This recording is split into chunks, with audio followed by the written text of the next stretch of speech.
Once upon a time, in Germany in 1818, a rather unique boy named Karl Marx was born. He was raised in a well-to-do family, yet he couldn't shake the feeling that society was deeply unfair. As he studied law and philosophy in college, his curiosity grew, leading him to ask, why are there rich people and poor people in the world? Marx began working as a journalist, but his sharp critiques of the government meant he couldn't stay in one place for long. It was after moving to Paris that he had a fateful encounter with Friedrich Engels, who would become his lifelong friend.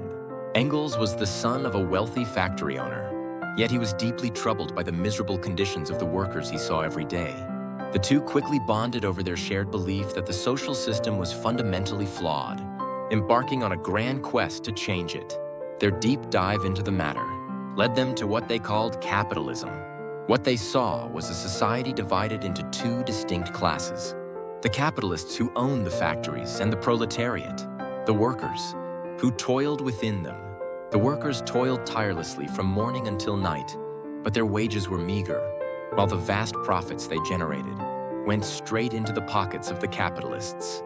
Marx called this exploitation, arguing that capitalism was built upon this very system. Marx and Engels compiled their thoughts into a massive book called Das Kapital, Capital. They predicted that capitalism would one day collapse under its own contradictions, to be replaced by a communist society where everyone lived in equality.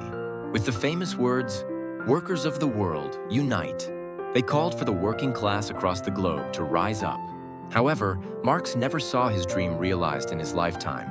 He struggled with poverty and illness before passing away in 1883. After his death, his ideas spread worldwide, and in the 20th century, many countries saw revolutions that led to the birth of communist states. Yet, these societies often turned into strict, controlled regimes, far from the ideals he had envisioned. Still, his ideas remain relevant today, prompting us to think about the issues of inequality and poverty in modern society. The story of Marx is a timeless lesson that reveals both the light and shadow of capitalism.